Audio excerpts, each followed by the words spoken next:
There we Okay, go. cool. Awesome. Sweet. Well, thank you, Fraser, for coming on. I appreciate it. No problem. So I'm from a podcast. I call it the Ross Perspective, and you were one of my uh, interviewees that I had thought of that I would really like to do, because I've been watching your videos for a while, and I Awesome. appreciate the opportunity. Thanks for coming on. Happy to do it. Yeah. Okay. So first of all, why don't you tell me and my small audience about a little bit about yourself? Sure. Yeah. So I am the publisher of Universe Today, which is a space and astronomy news website. I've been doing that job for about 20 years now.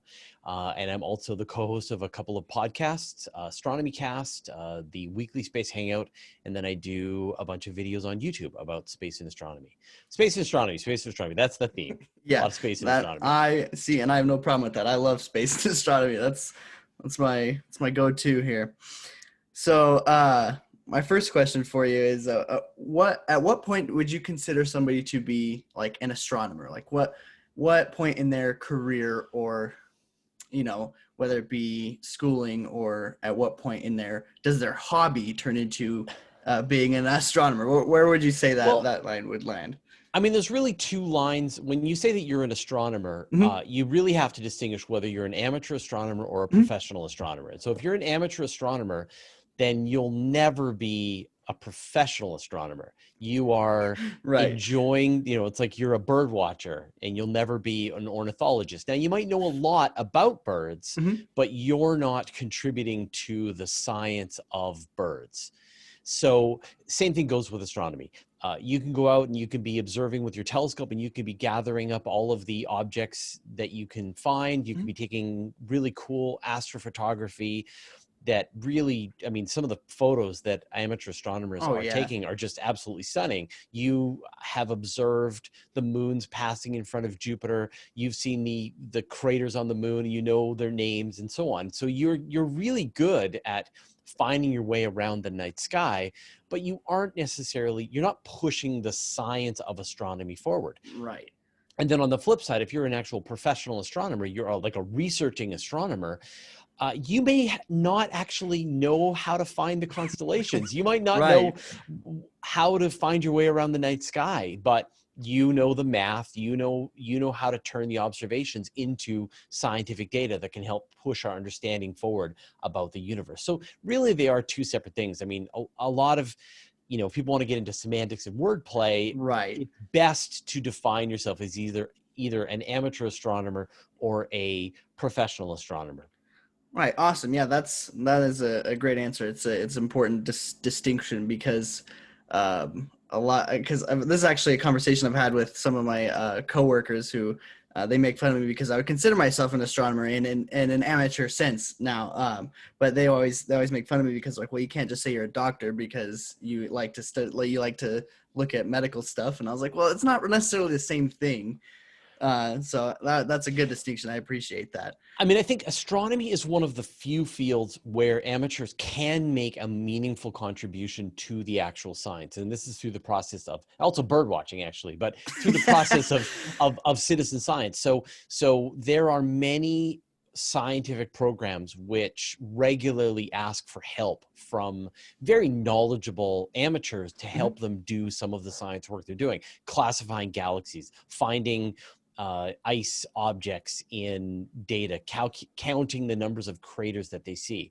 And in many cases, it's a fairly easy skill to learn how to do, to do the work, to count craters, to recognize what's a Right. boulder, it's a thing that the human mind is very good at, and yet it's very difficult for computers to do, and it's really appreciated by Mhm. professional astronomers. And so it's one of the few sciences where you see a very productive collaboration Right. between the amateurs and the professionals. Yeah, there's a big like gray line there that Yeah, that they totally. tend to cross over.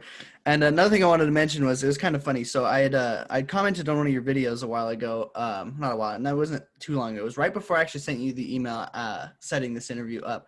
Was I asked you about the Methuselah star? I forget its actual number distinction, and you actually responded to my comment, but Right, but you hadn't responded to my comment until after our interview was posted. I was like, "Oh, that's a great question to ask him," and then you responded to my comment there, and I was like, "Oh, Well, there well, you go. So people should just go and check the comment then. yeah, and go check out your video too, which we'll keep Right. everything Yeah. linked to." But yeah, I thought that was funny. I was like, "Oh, well, what are the odds of that?" I think what did you'd ask me like how is it possible that people can find a star that's Right. older than the universe? Yeah, Yeah. yeah, And yeah. it's just it's an interesting concept because of all the like the ways we've dated it. It's like, oh, this definitely could be older than what we yeah. So that was a pretty cool concept. And Yeah, I mean the reality, of course, is that it's impossible to have a star that's older than the right, you would universe. think. Yeah. So the point is that either the way that we are dating the age of the universe is wrong, or astronomers are dating the age of that star is wrong. One of them is wrong. Yeah, you would But like you said, you would expect this star to be younger than the universe it's in. yeah, And exactly. I actually covered that star in a previous episode of my podcast. So that was pretty fun. Yeah. So if you were to pick or suggest like one like planetarium or museum or like place to go to for space related stuff, and like there you can only go to one, and like Only one. Okay. yeah, all right, where would be like kind of your go to there? All What would right. be Well, see, I'm not gonna let you do one. I'm gonna give you three. But that's okay? okay. So the first thing is that you should watch a rocket launch. Oh, And watching a rocket launch is not that complicated and not that expensive. All you have to do is go to Florida, to the east coast of Florida, around Cape Canaveral, and within a couple of days you'll see a rocket fly. really? And They're that common? they're going every couple of weeks now, sometimes That's multiple cool. times a week. Um, a lot of them are SpaceX launching Starlinks, or SpaceX launching other satellites, or just other rocket companies that are launching. But you, on average, will see a rocket every couple of weeks. And so, if you know when these rockets are going to go, then you just go to Florida. When the pandemic is over, go to Florida, stay in a hotel on the beach, sit on your balcony with a Mai Tai and watch a rocket launch. It's a very civilized experience. And so people don't realize how accessible this is. And in fact, your view from Cocoa Beach is as good as the view that we get when we're on site as journalists actually Right. watching the rocket launch. So Huh. it's amazing and easy to do. The second thing that you want to do is you want to see a total solar eclipse. And Oh yeah. fortunately, there was one back, a couple of years ago, and then there's another one coming in 2024 that's going to go smack dab through the middle of the United States and Canada. And this is your chance. If you missed it last time, make plans, book your hotel, figure Do it out all now. how you're going to get to see that 2024. It's a worse time because it's in I think it's in April, so it's may not have as nice Right. weather as Right. August did, but still, they're a stunning experience. They're seeing an eclipse from not exactly under the shadow, and then they're seeing it from directly into the From shadow, and totality right yeah, there. totality, and it is an utterly different experience. Yeah. And then the last thing is that you want to see the Northern Lights. So, That's and been you on want the to bucket go, list for a while. yeah, and so you want to go to Alaska, or you want to go to Northern Canada, or you want to go to Iceland. I highly recommend Iceland. It's a very warm place for being north of the Arctic Circle. It's actually quite surprisingly And comfortable up being there. named Iceland. Yeah, I know. It's as opposed to Greenland, which is worse, Which is colder. ice. But Yeah. yeah, exactly. But it is most of the time there's very little, and sometimes you can just see a little bit of activity off to the horizon. But every now and then the northern lights kick up, and it is stunning. It flickers and it moves, and it's like an animal lashing out in the sky above you, and there's Yeah. nothing else like it. So no, I got to give you three. Those are the three bucket lists that you need to fill out. Great. Yeah, I've been wanting to see the Northern Lights for a long time, and I was actually, I mean, I live right in the totality line of the last total solar eclipse, so that was pretty cool. Oh, so you got to see it? Yeah, I did. I Yes. got to see that. That one was really cool. I think I could have been in a better spot, but we were in like 99.997% or something like that. Like it was really Oh, tight. then if you didn't get totality, then you didn't see it. Oh, it was dark. Yeah, I mean, No, but like uh, if you were like you had to be like you didn't have to be like as long as like it's about a 20-mile pathway that runs across the line of totality. And so you got to make sure that you're under that line. Right. I don't remember You don't want to exactly. be off to the side, like even 10 miles off to the side, and it is not totality. It Oh, is then we must have been there then, because like it did okay. go Yeah, as long full. as it got completely dark, then Yeah, yeah, full, yeah, no and eye protection. yeah, and you're able to Look look right at the at sun it. with your eyes. Yeah, then you were Oh, fine. cool. Yeah, Yeah, yeah, yeah. So that was actually, I was actually fortunate. I didn't have to leave my hometown even at all for that. yeah. So that was really cool. Um, so what is your favorite? So for interstellar space travel, right? You've covered it a lot on Mhm. your channel on YouTube. And what would be your preferred, like your preferred method versus the most realistic Oh, method that people do? Stargate. Are Oh you yeah. kidding? Oh yeah, Stargate. Yeah. Yeah, Yeah. yeah. You put on your backpack, you put on your nice hiking boots, you You just walk through the walk. glittery pool, and you appear on a planet halfway across the Milky Way. Yeah, no, that would be the one I'd like, please. Yes, Yeah. yes, please. What do you think is the most realistic form here? Well, the only idea that anyone has been able to think of that's even possible at this point is the Mhm. idea of some kind of laser powered solar sail, where you have this really reflective thin sail Mhm. that you shoot with a high powered laser and you accelerate your spacecraft to a high velocity.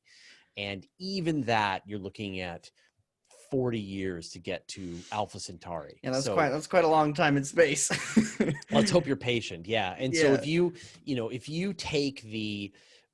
just take like the amount of energy that it takes to send a spacecraft to another star, and you look at the overall energy growth curve of humanity, we're not going to see a mission go to another star system probably for about another 700 or 800 years. right. It just how Out of long our it's going to lifetime, take. unfortunately. Well, maybe for you, I'm going to be on my second robot body by then. So yeah. There you go. Yeah, yeah, yeah. And so I have been following fairly closely since I heard about it, the James Webb Space Telescope, and I believe it's set for launch next year, October 2021. October 2021, right? And what are some of your excitements from that? What are you like most excited to get from that whole project? Yeah, well, James Webb is the telescope that ate astronomy. Mhm. And at this point, it's closing in on $10 billion of budget, which is many, probably an order of magnitude higher than anyone was expecting when they first Right. went into the project. It is very late and very over budget, but but the hopes and dreams of astronomers are in its resting on its success. And that's because James Webb is far more powerful than the most powerful telescope that is in space right now. When you think about, say, the aperture of the Hubble Space Telescope is Right. 2.6 meters. James Webb is like 6.8 meters. Like it's Yeah. much. So It's like it's a it's few like times seven. bigger. Yeah, it's like seven Hubble Space Telescopes all Whoa. bolted together, Yeah, right? that's And cool. yeah, and so the goal is that with James Webb, there's sort of two, because it's an infrared observatory, it's able to see through gas and dust. And so it's going to be able to look right through the gas and dust that typically surrounds newly forming planets in their star systems and be able to reveal them. It will be able to see It'll be able to reveal the atmospheres on Earth-sized worlds orbiting sun-like stars to try and figure out if there's life in the that's contributing to the atmosphere of that planet. Right. And so, I mean, James Webb could be the machine that tells us whether or not there's life on other planets out there in the universe. Hard not to feel excited by the Right. potential for Right. that. Yeah. From just a purely understanding the cosmos point of view, James Webb, like with the Hubble Space Telescope, it can look out to about half the age of the universe just anywhere that it wants to look. But Right. beyond that, the only way it can look farther is when you get these really special gravitational lenses where two galaxies line up perfectly, and you get just sort of this really lucky happenstance where you've got these natural lenses forming in the universe. But it's very rare that they can do this. James Webb will just be able to brute force look anywhere it wants to, right out to the earliest moments of the universe itself, and Right. be able to reveal this time that we have no other way to be able to observe after the universe formed, but But before the modern galaxies that we see today came together, James Webb is going to be able to watch these building blocks come together in any direction that astronomers choose to look. So Yeah. it's a stunning capability. Absolutely, absolutely. And I think the excitement is just built over time because it's been, oh, it's going to launch this, and then it's just been delayed so many I times. know. But I mean, you got to really appreciate the delays because I mean, you don't want it to launch early and then have some catastrophic malfunction, right? And the excitement even builds even more because when you actually study the James Webb Space Telescope, it's like raw imaging power is just says, oh, all these mysteries. No, we just look right at it from Yeah. not even really fathomable Yeah. perspectives from 10 years ago. It's Yeah, like and many other potential missions had to get consumed by James Webb. And so James Webb must succeed yeah, it because has to. Pretty sure I'll die of a broken heart if it doesn't. yeah, exactly. It consumed the budgets of every other telescope mission that was going on at the time, and for a very audacious goal. But we'll find out what happens. Right. Yeah, we'll see. October 2021. Yeah, Fingers totally. crossed that's when it actually comes out, and launches, and everything goes well. So another thing I wanted to ask you about was, so when I'm watching your YouTube videos, awesome. Obviously, it's a great content, and a lot of the imagery you put and stuff in the background and stuff like that. You give the credit in the bottom left corner, I think, whatever. Do you have a list of things you go to pick from that to think, oh, hey, this is relevant to here, how do you go about doing that? Well, I mean, we do have an enormous database of photos and images and video clips and things like that we have already gathered up in our vault. But we're all very fortunate because everything that NASA makes, they release into the public domain for anyone to use. And so if you wanted, you could go and make a book all about the Hubble Space Telescope and show pictures of the Hubble Space Telescope and sell the book. And all the pictures are in the public domain. So there's not a lot of other fields where you get access to all this incredible imagery, videos of astronauts walking around on the moon, photos from the Hubble Space Telescope, pictures from other imagery of other stuff. They just release it all. So it's an incredibly generous, it's a gift that the American taxpayers are paying for to allow this educational resource that we do. Other agencies are less free with their images. So in some cases, just by putting the credit there, we fulfill what their copyright requirements are. Yeah. In other cases, they release the images as long as you're covering the story that they're talking about. Like they release images to go along with their press release. And then in other cases, they have other hoops they want you to jump through. And sometimes we just ask for permission. So we reach out, ask if we can use the images in a presentation that we're doing, and then we get permission. So it is a lot of work. Yeah, I can imagine because yeah, I see those and I'm like, oh man, and just a couple of things I've done, I'm like, oh, that's a lot of. And we as YouTubers get a ton of copyright takedown requests, just like all YouTubers do. We win every single one of them because we're very careful about making sure that we do have permission to be able to use it.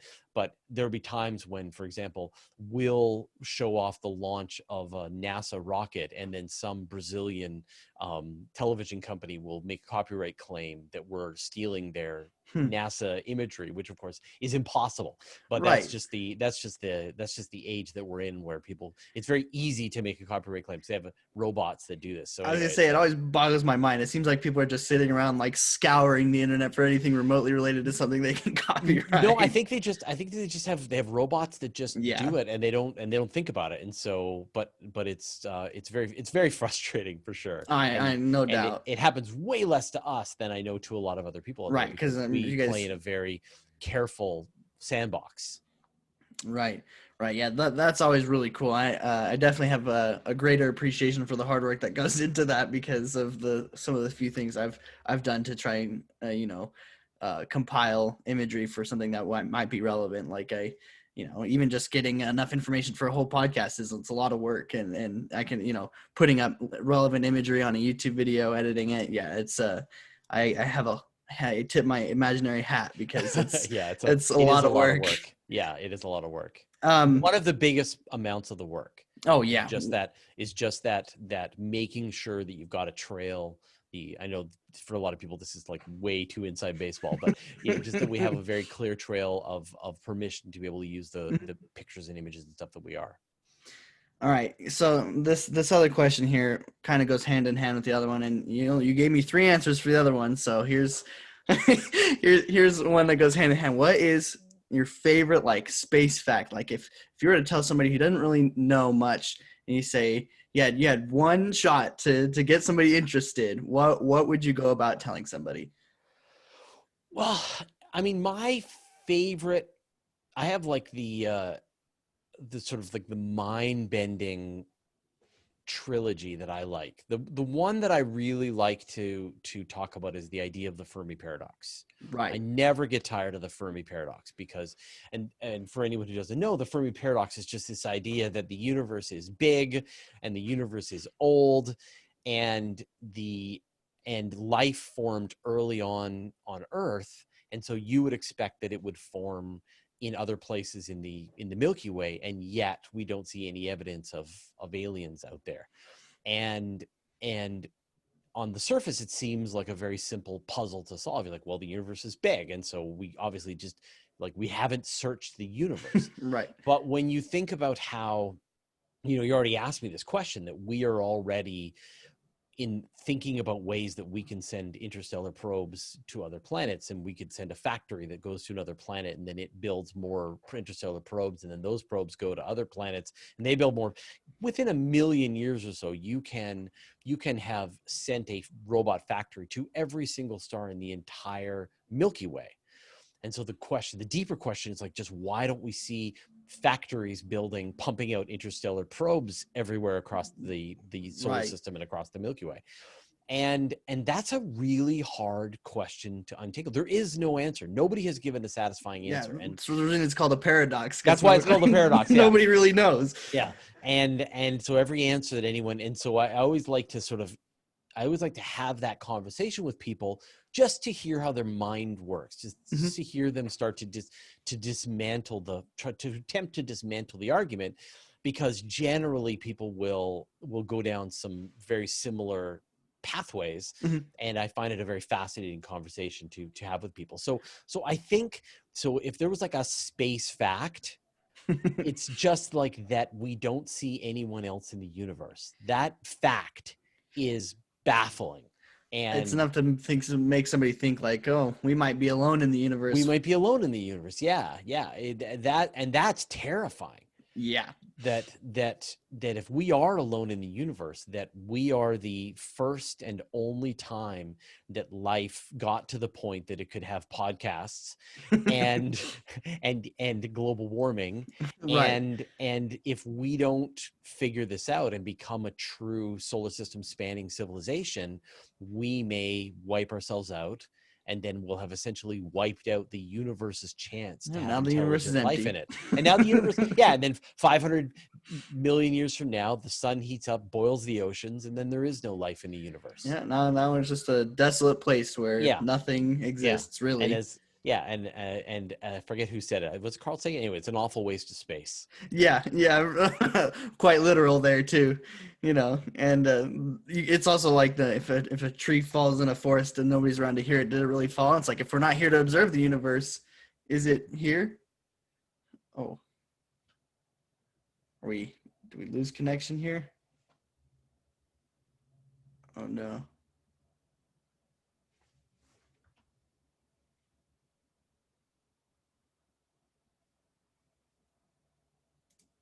I think we lost connection. Maybe.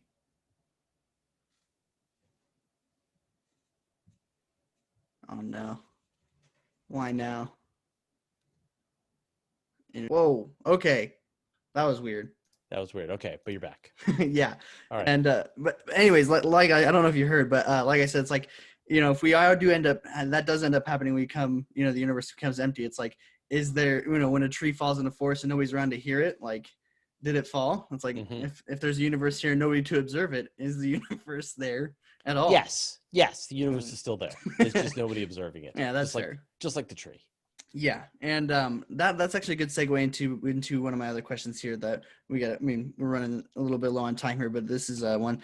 So I've talked about the kind of the one of my favorite things to talk about with people is the scale of the universe, like in perspective of giving all these details. One of my favorite ones is like if you're to hold a grain of sand up at arm's length. I think I might have heard this from you in one of your videos. You know, the grain of sand covers like some 20 million Right. Yeah, galaxies or didn't something like come from that. me, but sure. Yeah, that sounds about Right, right. Yeah. right. You know, Yeah. and like that's when like you close one eye and the amount of space that one grain of sand covers is like 20 million galaxies, or something like that. And you know, and how would Each you? one of which contains hundreds of billions of stars. Right. Each one of which contains multiple planets. Yeah, Yeah. it's really unfathomable. So like, what is your go-to scale of the universe? I just I don't think it's possible. I don't think that the human brain can Absolutely. wrap around the scale and scope. So I mostly just like in my mind, I just mark off a line and just go like, don't go there. Don't It's don't too get big. It's too not big. Don't get caught trying to grasp the immensity of the universe in your feeble human mind, yeah, because it is exactly. so gigantic that you just your wheels will spin. You'll just get that little, that little circle going around and around and around. It's Boom. just You're like going, reconnecting yeah, to the internet. yeah, Like exactly. kind of like we just went through on Zoom Yeah. So here. there's too much universe. Yeah. And again, back to the idea of like, well, where is everybody? So anyway. Yeah, that's a tough one to wrap your brain around, really, at all. So don't So bother. yeah, so don't bother. I mean, Yeah. just know it's huge. It's I mean, bigger. it gets weird. Like not only is it huge, it's possibly infinite. Right. And so if Right. the universe is infinite, then things get super weird, Yeah, because infinity is a strange concept. yeah. Like, if you go far enough, everything that is possible in the universe will happen again. Will Right. happen an infinite number of times. And at the same time, in fact, thanks to quantum fluctuations, random things will be appearing in the universe. And Right. so you can go far enough away, and this exact conversation that we're happening will suddenly appear instantaneously Right. in a universe, and we will think that we've always been here having this conversation, and it will be happening an infinite number of times. Like again, just don't Yeah. go there. It's too much. Infinite number of possibilities means, Yeah. yeah, it's another it's quite the Yeah. brain, the mind game. See, your ability to use words good It is just already, disappears. It just exactly. disappears. Yeah. That also goes along. Well, there's another thing that I really like the concept of, and it's something, it goes hand in hand with the simulation theory, which is something I've liked to think about. And so it's called last Thursdayism. I don't know, have you heard of it or experienced about it? No. Okay, so it's kind of like the theory. It goes hand in hand with the simulation theory that everything we know in the entire universe came into existence last Thursday. Right. Right. Yeah. And that's and again, as part of quantum mechanics, that's not only, I mean, that's absolutely possible. And an infinite universe is happening all the time. Right. Yeah. And so like this is something really cool. It's just like, well, I have memories from before last Thursday, but that's just how it was put there. Yeah, exactly. The whole universe was just instantiated with that, or your portion of the, your observable universe within the larger universe. Yeah. Difficult to comprehend really anything outside. I mean, we know the universe is at least a few hundred kilometers wide. At least. Right. Yeah, like maybe 7. At least. Yeah. So astrophotography is something I know you like to put on your Instagram. You have astrophotographers take over and put, on the Universe Today Instagram, I should say. Yep. What is some of your experience with astrophotography in that, and what would you, how would you describe and give a baseline knowledge to somebody in astrophotography? Well, I mean, so when people pick up a telescope for the first time, they're really excited. They look at the moon, they look at Venus, they look at Jupiter, they see the bands across the planet, they see the rings of Saturn, and it is blowing their mind. And they can't believe what they're seeing through the telescope. And then they hungrily watch all that, and they go like, what's next? And the answer is not much. There's not much else to look at Right. with your own eyeballs. There's a couple of globular clusters that look really neat. There's some open clusters that are kind of cool. There's a few stars that have a really nice color to them.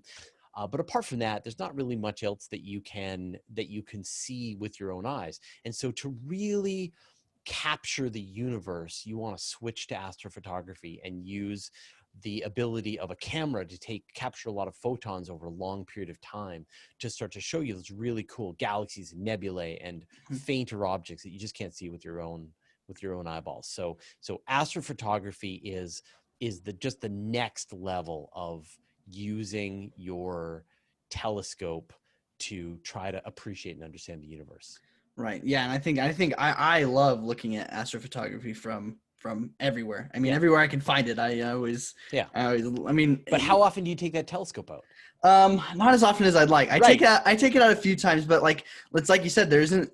You can see a few things, and then there's not much else after that. Exactly. But with astrophotography, then there's no shortage of things to look at. Right. Yeah. That's the most amazing thing to me is and especially in the day and age we live where you pretty much have, social media, you could look at everybody's astrophotography really quick. So we are running out of time here. Yeah, I got to run. Yeah. And so I appreciate you once again for coming on. And if you want to, where can, everybody find your work?